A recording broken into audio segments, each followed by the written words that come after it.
Salut les Motion, bienvenue pour ce nouveau podcast du blog Mapping Motion. Je suis très content de vous retrouver pour un numéro spécial puisque celui-ci va être filmé et diffusé sur la chaîne de Mapping Motion sur YouTube. Aujourd'hui, je vous emmène voir l'artiste Nathalie Rivero chez elle. Elle est character artiste ou artiste de personnage en bon français.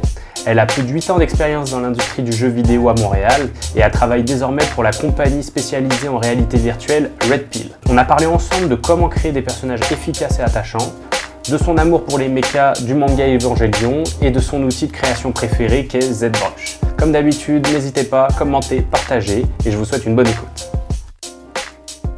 Bonjour à tous, on va faire un podcast un peu spécial aujourd'hui. Je vais vous présenter Nathalie, une amie à moi qui est character artiste. Oui. Et donc là, c'est un peu une première de faire un podcast aussi en vidéo. Mais je voulais vraiment vous présenter son travail parce qu'elle fait partie des personnes les plus talentueuses que je connais. Ah, merci beaucoup. Et vraiment, vous allez voir, je pense que ça peut être très inspirant et de vous faire découvrir un autre métier qui est finalement connexe avec ce qu'on peut faire nous en tant que motion designer. Donc voilà, premièrement, je vais te laisser te présenter en quelques mots un petit peu qui tu es et quel est ton métier. Bon, moi je viens de la Colombie, mais ça fait quelques temps que je suis ici au Canada. Ça fait comme 10 ans que je travaille ici. J'étudie ici la 3D, des modélisations orientées aux jeux vidéo. Mais puis la matière est vraiment grande, alors dans ce moment je travaille pas en jeux vidéo, mais c'est ça. Et ça fait à peu près 8 ans que je travaille comme artiste 3D, mais j'étais à la base artiste traditionnel, l'illustration, la bande dessinée, et plutôt au niveau de la bande dessinée, pop art, je sais pas, l'illustration fantastique, beaucoup d'illustrations fantastiques avant. C'est pour ça que je suis tombée en jeu vidéo et tout ça. En jeu vidéo, parce qu'il y a des besoins de créer des personnages. Oui, exactement. Les personnages, ça veut dire créatures. Des personnages, ça veut dire tout qui est relié au personnage, les gadgets, les weapons, oui, c'est ça. Génial. Les créatures, les monstres, les animaux, oui. Ouais. Ça. Créer des Tout bestioles. qui bouge, tout ça qui bouge, oui. Justement, ça m'amène à une première question qui est qu'est-ce qui t'a conduit vers le dessin à la base? Est-ce que tu as toujours eu envie de dessiner? Est-ce Oui. que tu dessines depuis que tu es enfant? Depuis que je suis une petite enfant, parce que mon père et ma mère étaient des artistes traditionnels aussi, alors moi toujours, c'est comme, pour moi c'était ça. C'est comme entrer dans une famille de docteurs, où tout le monde est docteur, moi j'étais comme ça alors. Mais comme je suis tombée dans le CGI avec le numérique, ça arrivait beaucoup plus étrange. Quand est-ce que tu as fait cette transition entre le dessin papier et le numérique? Est-ce que tu as eu est-ce que tu t'es formé pour pouvoir rentrer de manière professionnelle ou ça c'est venu assez naturellement en formation? En fait, c'est quoi ton... Bon, non, je pense que c'était fait assez comme radical, les changements. Parce que j'utilisais à l'université, à la base, j'étudiais plus quelque chose relié au renseignement des arts, des beaux-arts, Okay. tout ça. Alors, j'utilisais l'ordi qui est pour écrire mon travail de thèse et tout ça. Alors, mais j'avais un intérêt déjà très, très, très marqué sur le cinéma, les FX, les CGI, tout ça. Alors, j'ai commencé à toucher l'ordi un petit peu. Mais c'était vraiment au Canada où j'ai trouvé une bonne formation. Et puis, j'ai changé tout de suite. D'accord. Et puis, je ne touche pas les papiers depuis quelques années. Ouais, maintenant, c'est tout numérique. directement, oui. Là. Ok. Mais donc, tu t'es formé ici à Montréal? Oui, j'ai commencé un petit peu en la Colombie, mais à l'époque, il n'y avait pas trop. Il n'y avait pas trop d'écoles en 3D ou rien de ça. Et alors c'était vraiment ici. Ici on est comme dans les Hollywood des jeux vidéo, un petit peu à Montréal, c'était facile. Ouais, c'est ça. À date, j'ai entendu, Montréal c'est la 3e ville dans l'industrie du jeu vidéo. Donc c'est... Dans l'Amérique du Nord, oui. Ici, c'est beaucoup de gens. On rencontre régulièrement des gens qui viennent, qui travaillent soit à Ubisoft, Gameloft, Eidos, enfin, il y a tous les gros studios ici. D'ailleurs, toi, si je ne me trompe pas, tu as commencé à Gameloft? Oui, c'était comme la première job que j'ai eu dans l'industrie. C'était directement pour faire des high-res sculptures pour les jeux mobile, parce que ce game-là, c'était pour jeu mobile.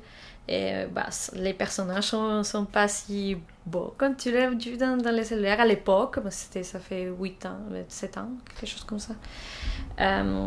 Alors, moi, je devrais faire comme prendre les personnages et les rendre beaux pour iTunes, pour... D'accord. Oui, c'est ça, pour les banners, les icônes et tout ça, ouais.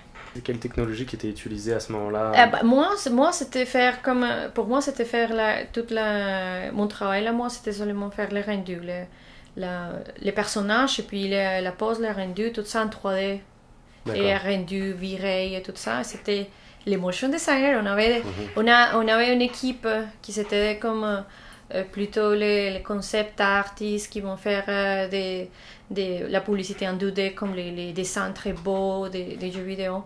Et la 3D, nous. Et puis il y a une équipe de motion designers qui vont prendre tout ça, qui ont fait les rendus. Ils vont dire, on a besoin d'un rendu où il y a une pose particulière, ils vont l'animer pour faire une publicité qui est facile et effective.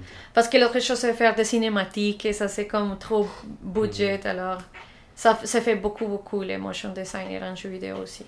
Mais pour la post-production, post-production, oui.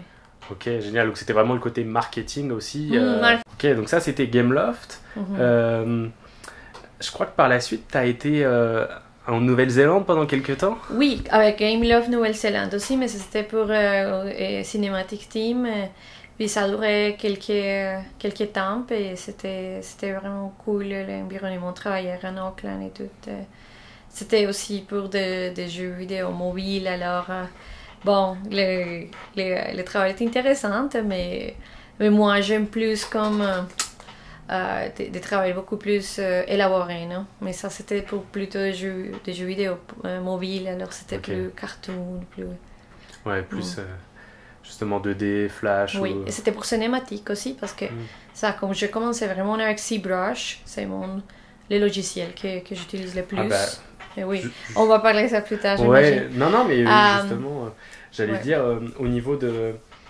Comment dire, quel outil tu utilises le plus? C'est ZBrush. ZBrush. Oui, c'est quand j'ai commencé la 3D, j'ai trouvé, pas plate, mais c'était plus technique, parce que j'ai commencé avec des dessins traditionnels, alors faire la modélisation polygonale en Max, en Maya, c'était quelque chose de plus... moins intéressante, mais puis quand tu prends des connaissances et tu fais plus, ça devient super intéressant. Mais tout d'abord, c'était ZBrush qui m'a engagé, parce que c'était très similaire à faire les dessins, non? Mais la sculpture. C'est de la sculpture 3D. Au cas où il y a des personnes qui ne connaîtraient pas le logiciel, c'est vraiment parmi les logiciels 3D celui qui sert à sculpter. On prend à la base une forme primitive. Et on va vraiment sculpter. Mais ça marche comme la pâte à modeler, vraiment. Virtuelle. Oui, virtuelle. Et tu as toutes sortes des pinceaux, mais qui servent comme des outils pour la sculpture. Et puis, ça peut aller si loin comme tu veux. Oui, c'est ça. Tu peux faire n'importe quoi avec ça. Oui, les dessins automobiles, tu peux faire l'environnement aussi, les personnages. Qu'est-ce que tu veux, réaliste, hyper réalistique. Dans les fonds, c'est les logiciels qui sont utilisés dans l'industrie pour tout qui est cinéma. Ça, c'est standard. C'est standard. Guardians of the Galaxy, whatever, Godzilla, tout ça, à la base, c'est fait en ZBrush, oui. Et est-ce que toi, dans ton processus de création, est-ce que d'abord, tu vas faire valider des choses en dessin? Alors, tu me dis... tu fais plus de papier, mais est-ce que tu fais quand même des croquis 2D? Des fois, oui. Et puis après, à quel moment tu rentres vraiment dans la phase de sculpter sur ZBrush? Bon, dans ces moments, par exemple, moi, je pense que les croquis, ça je les laisse à côté. Okay. Mais je les fais avant, de faire des croquis, et pour montrer, plutôt pour un client qui veut avoir une idée de son jeu, n'importe quoi, alors. Mais dans ces moments, par exemple, je fais directement ZBrush. Alors, on a besoin de créatures qui appartiennent à ce sorte d'univers. Débrouille-toi. On dit, on va voir. C'est ce que je fais. T'as un brief, juste un brief, et puis toi, en fait, t'es vraiment... Exactement. Dans ces moments, oui. Mais aussi, je découvre qu'ils sont concept artistes.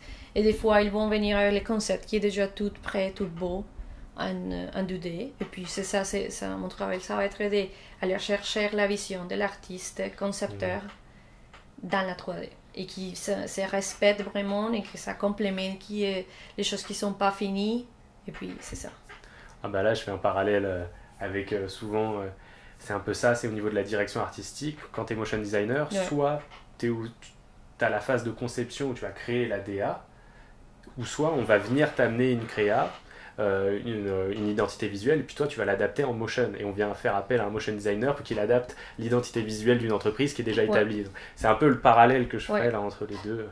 Donc ouais, quelquefois tu as la part vraiment créative entière, à l'origine, et quelquefois tu adaptes. Oui, exactement. Mais c'est vrai que là maintenant il faut le concevoir en volume, ce qui change. Mais il y a toujours les besoins de s'adapter, parce qu'en tout cas chaque projet a une direction artistique totalement différente. Alors, il faut être prêt pour n'importe quoi. C'est comme... je vais revenir sur une question que je t'ai pas posée, mais vraiment, est-ce que tu peux nous définir le métier de character artist? Vraiment pour toi, en tout cas, ta définition du métier? Les artistes de personnages, à mon avis, dans ces moments, parce que ça a évolué, non? Je pense que ça comprend beaucoup de choses maintenant, et comme beaucoup de skills qui sont dans un seul artiste. C'est qu'il peut faire la conception dans ces moments, il est capable d'aller chercher la conception artistique directement dans ZBrush, ou dans un logiciel similaire qui peut faire organique ou hard surface. Et puis il faut qu'il y ait une connaissance parfaite de toutes les pipelines, qu'il puisse créer ses propres pipelines. Ça veut dire j'ai les modèles high-res, puis j'ai les modèles qui est prêt à animation. Alors il faut connaître comment faire toute la modélisation, pas seulement les sculptures, mais la modélisation de low-res, du personnage low-res. Est-ce que tu peux nous en parler un peu de cette étape? La texturisation, ça c'est une chose qu'on n'a pas parlé, mais ça c'est comme l'autre moitié. Texture, et puis pour les rendus real-time, ou pour les rendus cinématiques, ou whatever. Ça va être une autre artiste peut-être qui va travailler plus dans les matériaux et tout. Mais il faut que l'artiste des personnages sache aussi comme rendre les personnages beaux et animables. On peut dire ça? Oui, c'est animable, c'est ça. Il faut qu'il soit la fin animable. C'était une de mes conception à l'animation. Un artiste de personnage, il va falloir qu'il puisse bouger avec tout. Peut-être qu'il va avoir des choses qui sont plus fortes avec, mais il faut qu'il puisse faire tout. Génial. Et justement, est-ce que tu peux nous parler un petit peu de la différence entre quand tu as le high-res et la version, est-ce qu'on peut dire low poly? Ah oui, c'est comme ça que ça s'appelle, low poly. Okay. Oui, low poly. Parce que en fait, moi, c'est justement toi qui m'avais expliqué ça, Nathalie. C'est comment dire, le fait que toi, tu vas faire ton personnage sur ZBrush, il peut avoir des millions de polygones. Et en fait, pour l'animateur qui arrive après, il faut une version intermédiaire où il y a beaucoup moins de polygones. Ah oui, non, beaucoup moins. Et c'est quand notre créature, personnage est tout beau, parfait au niveau des détails. Il faut faire une rétopologie. La rétopologie, c'est aller chercher la forme basique avec un minimum des polygones. Mais ça va être les pipelines qui va dire combien de polygones on a les droits. C'est comme il y a un budget, comme dit. D'accord. Il y a il y a un coût. Oui, il va avoir toutes les limites techniques qui appartiennent à chaque projet particulier. Si c'est un jeu vidéo de mobile, c'est très très très très économique au niveau de tout. Tu peux faire un super bon modèle en ZBrush, mais puis les low-res ça va être un petit peu laid. Mais il faut, parce que si c'est pas mais pour une cinématique, pour un jeu AAA, ça, on peut avoir des personnages avec 100 000 polygones, ou plus de 100 000 polygones. C'est triangle, c'est polygone, plus triangle qui... Et ça, c'est beaucoup de différence. Alors, Ah, c'est vraiment au cœur, au début du projet, c'est quelque chose à prendre en considération pour toi? Ah, mais oui, des fois, la conception, peut-être que va s'affecter selon les limites techniques que les projets donnent. Ouais, c'est ça. Génial. Je vais juste préciser le triple A. Le triple A, on va dire, c'est le blockbuster du jeu vidéo. Oui, exactement, Next Generation des jeux vidéo. Alors, on tout connaît des exemples de ça. Ouais, donc ça va être les grosses licences Les à la grosses Assassin's licences, Creed. oui, tout ça c'est triple A, oui, c'est Ouais. ça. Super. Et toi, tu as travaillé sur des projets de triple A. Oui. Est-ce que tu Quelques peux nous en projets. parler ou tu peux pas? Ou c'est un. Non, Il y a des ben, limitations, je sais. non, mais j'ai fait quelque chose pour Fortnite. Ok. Un petit peu, ouais, c'est triple A, mais non, parce que c'est très Bah. cartoonish, mais c'est assez important. Je fais pour PlayerUnknown's Battlegrounds. Ok. Oui, c'est ça, et pour des autres choses que je peux pas. Oui.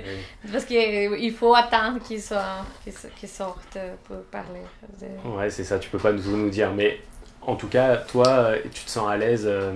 Mais avec des franchises aussi, j'ai travaillé, qui sont peut-être pas triple A, mais c'est des franchises qui sont assez importantes. Oui, des franchises, c'était comme toutes sortes de choses de Disney à Gameloft, comme Ice Age, oui, comment tu dis en français? Je suis pas sûr. Bah, des Disney, des films, Ouais. des Cars et tout ça. Ok. Ouais. Captain America, quand ça a sorti, les petits jeux vidéo. Et Spider-Man aussi, comme des franchises. C'est génial. Ouais. Les Marvel, je vois qu'il y a quelques Marvel derrière dans ton bureau. Ah T'es oui, une non, grande ouais, fan, c'est bien. Bah, j'étais avant plutôt. J'aime bien, maintenant, c'est plutôt pour. Ça m'influence beaucoup. Ça influence beaucoup mon travail, comme la bande dessinée. Mais la bande dessinée européenne, française aussi. Également. Oui. La bande dessinée japonaise, mais oui. Mais justement, je vais peut-être avancer un petit peu. J'avais une question, c'était toi, dans ta conception de personnage, par exemple, pour toi, c'est quoi un personnage qu'est-ce qui rend un personnage iconique? Pour toi, c'est quoi un bon personnage? Un bon personnage, je pense, c'est un personnage que tu regardes et tu peux penser à sa personnalité tout de suite. C'est quelque chose qui existe, il existe là. Tu peux, il y a déjà, même si c'est dans une pose neutre, on peut dire déjà quelles sont les intentions, on peut dire, oui. Et aussi la partie artistique est solide. Il y a comme un langage qui est unifié dans les personnages. Oui, on peut dire déjà qu'il est un petit peu stylisé, qu'il est vraiment réaliste. Tu vois, c'est comme à quel univers ça appartient. Il faut qu'il raconte déjà une histoire, même si c'est un animal. C'est ça. Okay, c'est un bon personnage. Ouais. Faut qu'on puisse voir son caractère. Oui, pourquoi pas. Sa personnalité à même travers. Oui, exactement. Même si s'il bouge pas, tu vois. C'est ça. Et aussi, comme je t'ai dit, un langage artistique qui soit comme forte, qui... Ouais, c'est ça. Alors justement, quand tu crées un personnage, est-ce que tu conçois, tu essayes d'anticiper le mouvement et le travail de l'animateur derrière? Est-ce que ça influence ton design quelquefois? Mais oui, ça peut influencer les vêtements, par exemple. Ou est-ce que ça va déformer, si les personnages vont marcher, ou vont voler, ou va quoi. Et oui, ça influence. Et ça influence totalement les low-res, la topologie. Ça va influencer totalement. Oui. Ah, mais oui. Ouais, c'est vrai que les vêtements, tout ce qui va être animation secondaire, j'imagine qu'il y a des budgets où faut pas trop tendre vers ça, parce que si tu rajoutes des éléments, des plumes ou des choses comme ça complique. Mais si les concepts l'élément, il faut le faire. Et puis c'est surtout le travail, la rigueur. On peut expliquer un petit peu c'est quoi les rigueurs. Rigueur, ça va être comme les personnes qui donnent la vie au personnage, et puis l'animateur, c'est lequel qui les fait bouger, non? Alors le rigueur va faire tous les contrôleurs, tous les systèmes des os à l'intérieur du personnage pour que l'animateur puisse faire les animations. C'est ça. Tout le squelette, les squelettes, tout ça, oui. Si la programmation, ça demande... Ça peut être beaucoup comme demandante au niveau technique. C'est un rôle totalement différent, séparé. Les rigueurs, l'animateur, les modéleurs, ouais. Là, je fais un parallèle avec une des dernières vidéos que j'ai faites, c'est 40 minutes pour riguer un personnage en 2D avec DoX sur After Effects et lui donner un cycle de marche. Mais là, en 3D, le travail du rigueur, de rigging, c'est vraiment un métier à part entière. Il y a des gens qui font ça toute la journée. Et c'est très important parce qu'une fois que c'est bien fait, ça permet de faciliter tout le travail après de l'animateur. Donc c'est vraiment des rôles très comment dire, spécialisés, contrairement au motion design où souvent on est amené à faire un peu de tout, mais on est des bidouilleurs. C'est ça la différence, c'est que là on a vraiment des artisans et nous on est beaucoup plus graphiste aussi. Ça veut dire qu'on va mélanger un peu tout ça. C'est vraiment les petites différences, c'est pas les mêmes pipelines. J'imagine en jeu vidéo, c'est quelquefois des projets qui durent pendant 1 an et demi. 2 ans, oui, ça dure. Mais aussi, c'est une matière qui évolue beaucoup, non? Je pense avant, un artiste en jeu vidéo, ça va être moins spécialisé. Maintenant, c'est comme beaucoup plus évoluer. C'est ça. Mais je pense que les motion designers, c'est aussi dans une étape où il manque encore beaucoup d'évolution. À un moment donné, tu vas avoir vraiment des rôles spécifiques parce que le logiciel devient beaucoup plus complexe. Oui, c'est, comme on dit, c'est beaucoup plus sophistiqué. Ça va être beaucoup plus sophistiqué. C'est ça. Ouais. Sophistiqué. Sophistiqué, oui, c'est ça. Ça devient beaucoup plus. Non, c'est très vrai. Et puis on voit qu'il y a vraiment en motion design, moi ce que je perçois, c'est que effectivement il y a des spécialisations. Le logiciel devient beaucoup plus puissant. Et puis tu ouvres la possibilité tellement qu'à la fin il va falloir avoir des gens de motion designers qui font des choses plus spécifiques, comme un jeu vidéo. Oui, tout à fait. Mais en plus les logiciels maintenant s'entrecroisent parce que il y a beaucoup plus de temps réel en motion design pour des spectacles et les gens travaillent sur Unreal qui sont les mêmes outils qu'en jeu vidéo. Donc là c'est très lié. Justement, je crois que c'est sur Mandalorian. Fait tout en Unreal, oui. Ouais, ils sont tout en pas... temps réel. Exactement. Je mettrai une petite vidéo en lien parce que le making of de comment ils ont fait un dôme en 360 pour les VFX, mais en fait c'est 2 motion designers derrière qui jouent avec leurs manettes et qui changent les décors et ils filment ces décors là qui sont derrière les personnages, donc ça va transformer la manière de concevoir les VFX et la 3D, la réalité virtuelle, ça transforme tous les métiers qui sont reliés en dessin. Parce que par exemple, un artiste concepteur qui travaille que la 2D peut aller aussi dans un environnement 3D et prendre une photo 360 degrés. Et ces photos, tu peux aller l'éditer en Photoshop, les peindre en dessous, et puis tu les mets en dessous de la réalité virtuelle encore une fois, tu les mets en Oculus, et puis tu as ton travail qui tu as fait en Photoshop. C'est comme un UV map un peu, mais mis à l'intérieur dans... Oui, c'est ça. Tu peux créer des espaces 3D avec la 2D aussi. Mais Blender est une bonne option là-dessus. Moi, je suis pas encore allé vraiment dedans. Je sais que la version 2.8... Blender s'agrandit, ça explose à un moment donné. Blender, ça devient plus puissante. Je crois que c'est et gratuite. Alors, depuis le Ivy, là, le nouveau moteur... Je sais qu'il y a des gens qui s'amusent beaucoup pour faire de la 2D dans de la 3D. Non, imagine, j'ai des amis qui font de la 2D et utilisent Blender pour créer des dessins qui sont 3D. C'est comme un dessin où chaque ligne que tu fais, c'est sur une couche qui existe dans 3 dimensions. Alors ton dessin, tu peux aller le chercher en 3 dimensions, mais ça reste un dessin. C'est pas la sculpture, rien de ça.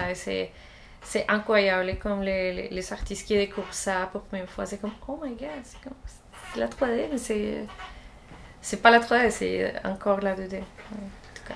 Génial. Plein de possibilités. Il y a de nouveaux outils. Après, le fond reste le même, c'est de créer des bons personnages pour toi. Mais tout à l'heure, on parlait un peu des Marvel et tout, mais si tu devais retenir justement un personnage de fiction dont t'aimes le plus le design, ça serait lequel? Genre ton personnage préféré Oh my god, c'est difficile. C'est difficile parce tu peux que tu peux en avoir 3. Allez. Je consomme tellement de choses, mais tu vois, la première chose qui me vient à la tête, c'est beaucoup les dessins animés. Quand j'étais plus jeune, et dans Evangelion, les mechas d'Evangelion, c'était pour moi parfait. C'était comme, oh, je vais faire ça un jour, c'est beau, c'est parfait comme personnage, les Eva d'Evangelion. Ouais. Ça, c'est une des personnages que j'aime le plus. C'est ça. Puis, je sais pas, il y a tellement de dessins, tellement de choses que j'aime. Non, mais t'as répondu, Evangelion, moi je valide. Je pense que j'avais toutes les VHS et je les ai relus il y a pas longtemps en manga. Non, mais j'écoute ça chaque année, je sais pas. Ouais. Non, très cool. Alors, c'est le temps des films. Moi, j'ai encore quelques petites questions. Ah oui. Justement, tiens, quelle est la dernière claque artistique quand je dis claque, c'est qu'est-ce qui t'a le plus impressionné artistiquement dernièrement, mais tout support confondu, hein, que ça, du jeu vidéo au cinéma, c'est quoi la dernière expérience artistique vraiment qui t'a submergé? Non, je sais pas, il y a tellement aussi. Il y a plein de trucs. Chaque fois que j'écoute un film fantastique en cinéma, ça pousse plus. Alors, je dis au niveau du cinéma, c'est comme les choses plus inspirantes pour moi. Ok, donc le cinéma, les dernières sorties, justement, il y a eu quoi comme gros blockbuster? Il y a le Star Wars, je sais pas si t'as... Bon, franchement, oui, à côté de tout le scénario et tout ça, c'est beau à voir, c'est crédible, tu peux rien dire sur l'univers, et là, mais si ça fait pas de sens ou non, au niveau du scénario, ça peu importe, c'est comme ça existe. Oui, visuellement, c'est vrai que visuellement, ça existe, oui. C'est magique, oui. Non, moi, ils m'ont presque redonné la foi sur le dernier, mais... C'est pour ça que je t'ai dit, regarde la beauté visuelle, le langage visuel, c'est ça. Non, mais j'étais plutôt content du dernier, même si... Ah oui, ok, cool. J'ai trouvé ça mieux que le précédent, que le 8, mais j'ai préféré Mandalorian dernièrement au niveau Star Wars, c'était plus sympa. Mais...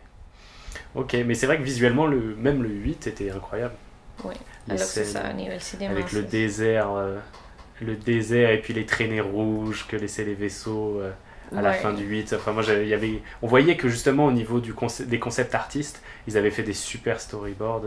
Non, mais c'est un univers qui est déjà tellement fort au niveau visuel que c'est difficile. C'est tromper avec ça. C'est que... Oui, avec l'histoire peut-être, mais l'univers, c'est... Ouais, visuellement, c'est super fort. Mais un artiste que je regarde, il est déjà, ça fait longtemps là, mais Kim Jong-un, non. Kim Jong-ji, c'est un artiste visuel et qui, pour n'importe quel artiste et personnage, ça doit être là. Mais il faut que tu aies un livre de lui parce que c'est vraiment un créateur. C'est un créateur de personnages et des univers et des narratives. C'est ça, c'est un illustrateur coréen. C'est partout en YouTube, c'est ça. Alors j'arrive un peu tard à lui, mais c'est ça.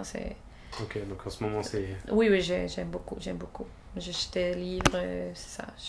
Je m'amuse aussi.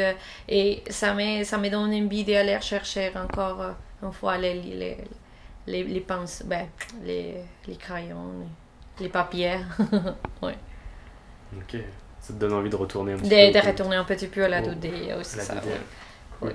Justement, où tu trouves, qu'est-ce qui t'inspire le plus? Tu parlais du cinéma, mais toi, justement, quand tu cherches des idées peut-être pour tes personnages, qu'est-ce qui t'inspire le plus? Est-ce que, justement, tu préfères, je sais pas, aller chercher des références à ce niveau-là? Est-ce qu'il y a un domaine qui t'inspire le plus ou... Non, c'est aléatoire, c'est... Beaucoup d'illustrateurs qui je suis, des illustrateurs plus traditionnels, non, qui sont forts comme en composition, en lumière.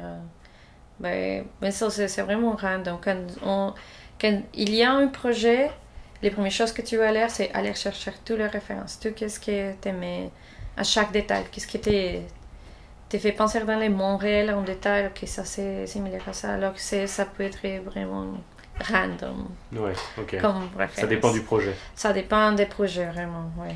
Ouais, et puis si c'est un domaine que je sais pas, si c'est très spécifique, par exemple, un jour, tu dois travailler dans l'univers un peu naval, je sais pas, ça tu vas aller faire des déjà, recherches. mais oui, ça m'arrive déjà. Et à un moment donné, il faut que je fasse des vêtements réalistes de la pré-guerre, Deuxième Guerre mondiale, des années 30, dans l'Allemagne. Alors il faut aller chercher, ok, c'est quoi les vêtements, c'est quoi les petits détails d'une chemise de l'époque, et il faut aller chercher chaque chose. Alors, les ressources, ça peut venir de n'importe quel. On ne sait jamais, c'est ça. Super. Et si tu avais un conseil à donner à quelqu'un qui voudrait devenir soit un jeune artiste, soit quelqu'un qui voudrait être concept artiste, character artiste, ce serait lequel? Tout d'abord, aller chercher un logiciel similaire à ZBrush. Si tu ne peux pas ZBrush, tu peux aller en Blender. Même en Blender, il y a déjà des outils où tu peux faire des choses similaires à ZBrush. Oui, moi je trouve ZBrush beaucoup plus... c'est comme ma religion.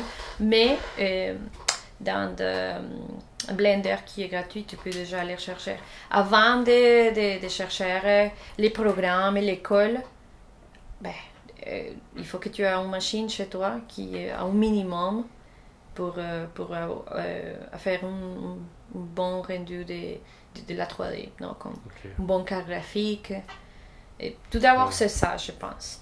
Et qui consomme beaucoup de visuels, non? Consommer c'est la consommation des musées, des bandes dessinées, des films, de tout. Il faut qu'il y a déjà un amour pour ça, avoir créer sa culture, de l'art, oui, il faut déjà graphique. Là, oui, parce que c'est tout ça, c'est comme ta librairie qui va faire riche tes personnages, non?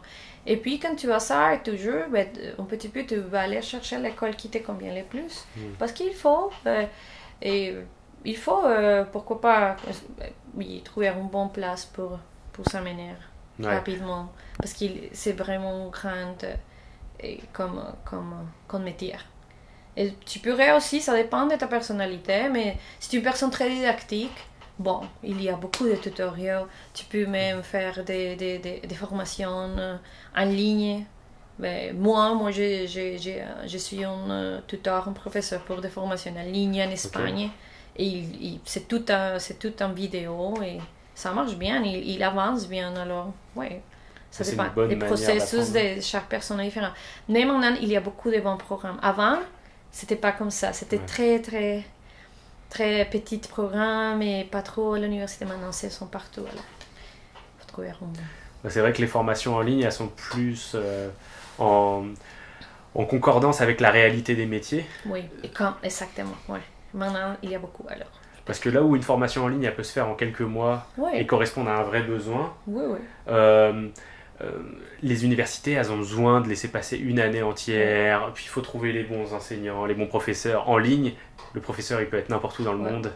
Bon, là, c'est en espagnol, ça va pas. En tout cas, je vous dis, il faut pour un artiste 3D, ou même, je pense pour un artiste graphiste, motion designer, il faut déjà être très autodidacte. Il faut déjà être comme ça. Parce qu'une logiciel, c'est une chose qui change dans quelques mois, une technique, des pipelines, tout est différent. Alors, il faut... C'est comme tout le temps en train de s'adapter, d'apprendre. Et c'est ça qu'on aime. On est en train de faire ça parce qu'on aime faire ça.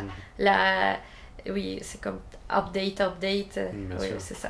Alors, il faut déjà avoir ces qualités d'aimer les changements et s'adapter. Savoir s'auto-former. Mais oui, il faut. Quand tu quittes l'école, il n'y a rien que tu fais. Ça va être totalement différent. Bah oui, et puis peu importe la formation, si vous sortez d'une formation maintenant, dans 5 ans, vous pouvez être sûr que techniquement, il y a des choses qui vont être obsolètes. Non, 5 ans, non, comme les prochaines années. Ouais, c'est ça va vite, ça va de plus en plus vite. Après, par contre, d'un point de vue artistique, je trouve que savoir dessiner, toi, ça sera pareil dans 5 ans, dans 10 ans, ta technique elle est là. Et finalement, tu auras juste à te former à un nouveau logiciel qui sera le logiciel phare ou demandé à ce moment-là. Mais ça sera beaucoup plus simple pour toi de te former à ce moment-là. Mais c'est vrai, il y a comment dire, skills, des compétences. Des compétences qui sont aussi très reliées en matière de modélage, artiste 3D des personnages. Artiste des personnages, c'est par exemple une compréhension de l'anatomie, des créatures, des animaux humains. Il faut penser au mouvement, il faut savoir. Oui, c'est ça, très important, même si c'est des cartoons, même si c'est stylisé, non, il faut avoir ça, c'est base. Peut-être c'est pour ça qu'il y a à l'école, ça peut aider à des gens qui ne dessinent pas déjà avant à la maison, il faut aller chercher aussi ça. Ouais. Puis il y a des cours de dessin, moi j'y vais pas, mais ça serait une résolution que j'ai envie de prendre. J'en avais un peu à l'école, mais c'est les cours de dessin, de nu, quoi que ce soit. Il y a plein d'écoles. Oui, des nus vivants, des dessins vivants et tout ça, oui. Oui, c'est ça. Oui. Puis ça coûte pas très cher, souvent c'est quelques dollars ou quelques euros. Oui, non, ça coûte rien. Ça coûte vraiment avoir l'intention et avoir les temps, vraiment. Oui.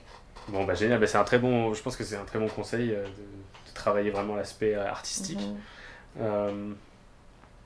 Alors moi je vais justement aussi te poser une question peut-être d'anticipation. C'est comment vois-tu l'avenir des jeux vidéo ou de la VR, parce que maintenant tu es vraiment aussi du côté réalité virtuelle. Vu que il y a 10 ans on n'en parlait pas, on savait que ça allait venir un jour, mais on savait pas ce que c'était. Toi, comment tu vois un peu l'avenir des jeux vidéo et de la VR dans les 10 années qui viennent? Est-ce que tu penses que ça va vraiment être révolutionné encore, ou on est qu'au début d'un phénomène, ou... On est que dans les débuts, ça va exploser avec la nouvelle génération. Et je connais des gens très jeunes qui jouent que des jeux vidéo dans la réalité virtuelle, que de la VR, réalité virtuelle seulement. Alors, s'il y a des gens jeunes qui font ça, peut-être on est millennials, vieux, un petit peu vieux, on est comme, moi je travaille avec la réalité virtuelle aussi, parce que le travail que je fais maintenant, c'est pour ça, c'est pour la réalité virtuelle, mais oui, c'était une chose, ça va être plutôt une chose de la nouvelle génération, qui est déjà là, et on est là pour produire les contenus, pour faire la technologie. Mais oui, ça va remplacer beaucoup de choses. Oui, c'est ça où toute semaine. Même les événements, des concerts, mais tu vois, avec les problèmes avec les virus. Avec le corona. Oui, peut-être qu'il y a quelqu'un qui regarde ça dans quelques années, ça va se rappeler de ça, mais la réalité virtuelle va faire que les gens puissent continuer à socialiser, à faire beaucoup de choses ensemble, à travailler, à danser, tout dans le monde virtuel. Oui, c'est ça. Eh ben, écoute, merci à toi. Merci d'avoir accepté d'être sur le podcast. Merci à vous. Et puis, surtout, est-ce que tu as un petit mot à dire, peut-être, où est-ce qu'on peut te suivre, sur quel support? On va tout mettre en lien. Mais... Oui, j'ai un petit ArtStation. ArtStation, c'est l'endroit où tu es. Oui. Ok, cool. Et ben, encore une fois, merci. Merci à vous, à tous ceux qui sont encore en train de regarder cette vidéo ou d'écouter ce podcast, parce que vous êtes super motivés. Et puis, n'hésitez pas à nous envoyer un petit message. Ça fait toujours plaisir. Et puis, je vous dis à bientôt pour un nouveau podcast. Ok, à bientôt. Voilà. Ciao.